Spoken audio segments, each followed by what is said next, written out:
You're welcome back. For some, taking a DNA is a hurdle that never ends, but what happens after an African American takes a DNA test?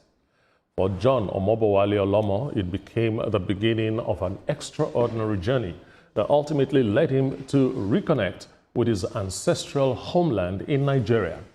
After years of genealogy research, DNA analysis, and relationship building, he was formally received in Imota by the Ronodu, who presents him with a written attestation of his lineage and personally walked him through historic sites connected to his family heritage. Today, Prince Omobowale leads a tribal tapestry on organization helping members of the African diaspora reconnect with living communities in Africa, not simply through DNA, but through relationships, cultural immersion, and a practical pathway for rebuilding ties across the Atlantic. We have Prince Omobowale Olomo and musician Brett McFarlane, and they are here in the studio with us to discuss this thing. First of all, congratulations. Thank you. Thank you so much for having me here today. Yes, so what happened? How did this journey start? For me, the journey started many years ago, tracing my genealogy and using DNA and historical records, which over the course of about 7 years led me into finding my family in Ikorodu and then further into Imota. And so in Imota, as fate would have it, I descend from the Sheyenlu royal house in Imota. And we also have lots of family in Ikorodu as well. I can imagine the kind of celebration and awe that family members felt when they realized that, oh, so we have a relationship in the U.S. Yes, yes, the excitement goes both ways. Yes, I can imagine. And how are you connected to this, McFarlane? This is a dear friend of mine, and I learned about his work, and he invited me to come here and see firsthand the impact that Tribal Tapestry was having on the community. And I've just been so blown away to witness this work. You see, they say no matter how you try to hide something that is precious, it has a way of showing up. Tell me about the burning feeling, because, I mean, you're from America, and everything is good there, as a lot of people will say. So why were you not satisfied just to be an American, make money, or live your life there? Why did you need to find your heritage? I think for me, my journey is the same as many African Americans, because over there, yes, there's economic opportunity, but oftentimes we hear even African Americans talk about the environment over there and how those economic opportunities are not necessarily equal for everyone. And so by reconnecting to your root, especially in Nigeria, there are economic opportunities to take advantage of here that can help close the wealth gap even in the US. Yes. Tribal Tapestry exists because many and millions of African Americans, they know that they are African, but they don't know where they come from in Africa. And so we are using DNA, we are using genealogy and historical records to connect people to identity, connect them to their tribes, and in some cases, connect them to their living families. And when you restore that identity, people become powerful, they become unstoppable.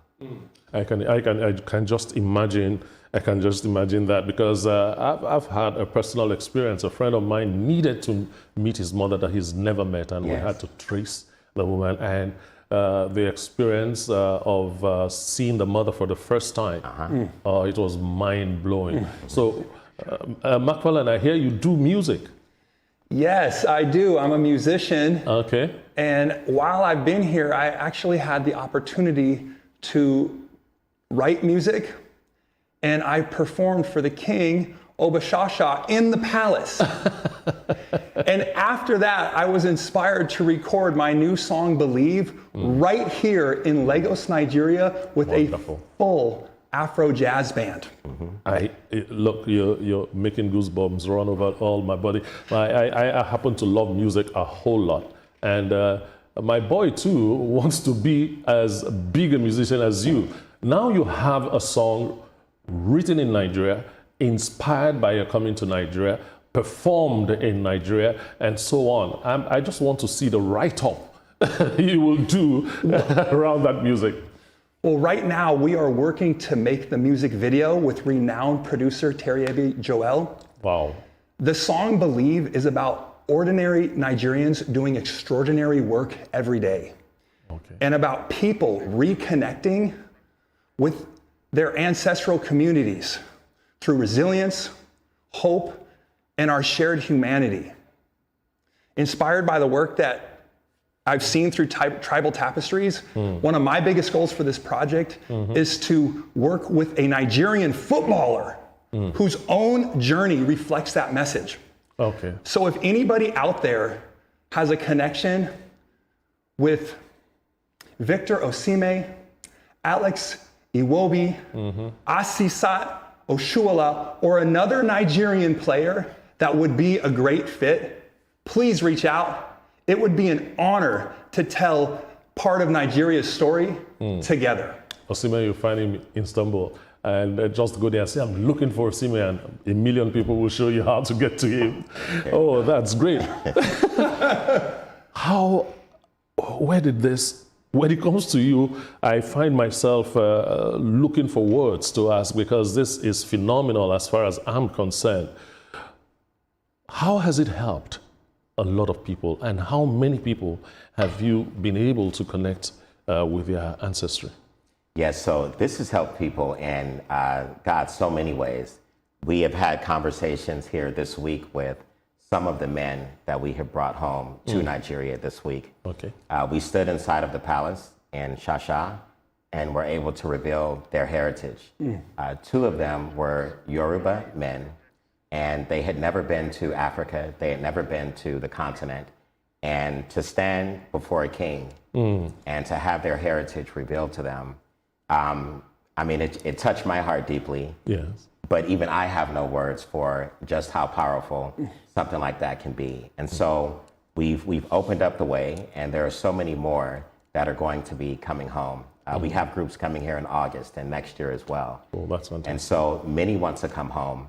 The traditional title that I hold in Ikorodu is Basheto Iparabo Sile of Ikorodu Kingdom, which means pathfinder who leads one to their source. Oh, that's And fantastic. so Yeah. that work really inspires me on a personal level, on a spiritual level, to help open the way so that many others can find their path home also. It's like you're the flashlight, and that's fantastic. So why is Nigeria so central to this project? That's a great question. Yeah. Why Nigeria, right?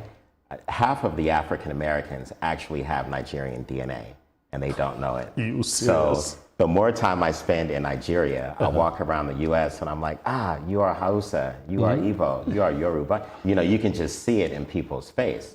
So that's one of the reasons Nigeria is so important. Also, there's the economic play. You know, I look at three letters, Ife, and that's identity, family, and economy, right? Okay. And so the economic opportunity is also critical to look at. Nigeria should be looking at African Americans as one tribe, if you will, in the diaspora, right? That diaspora tribe who's coming home. They spend $1.1 trillion every year in consumer spending. If we connect just 10% of them and bring them home to Nigeria, that could triple Nigeria's GDP. Oh, definitely. This week alone, we brought people home, got them fully connected with their identity and their culture here.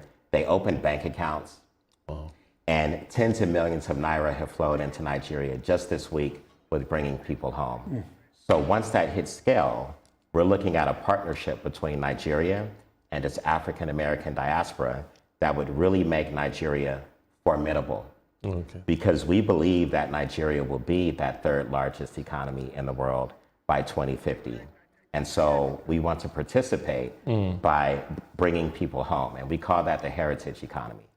It's something we'll have to keep talking about offline. I can't let you go without giving me a line or two of Believe. Where's your guitar? Well, it's been such a long journey up until now.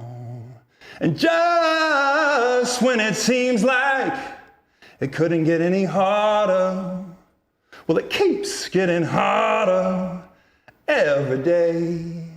But when you get knocked down and you feel like dying, Wow. and the whole world screaming is swallowed by silence, well, you get back up, 'cause a winner never quits trying. Yeah. I want to thank you. You are a passionate singer, and I thank you very much, Macfarlane. And should I call you Kabiesi now, or just Chief will be okay? Mobile Wale. Oh, Mobile Wale is fine. Oh, thank you very much for what you're doing. Thank you very much for being part of this this program. And I'll buy Believe when it's ready. Thank you. So, Ashe. All right. That's it on TVC News this hour. For more updates on the stories we are monitoring, you can visit our website on www.tvcnews.tv. You can also follow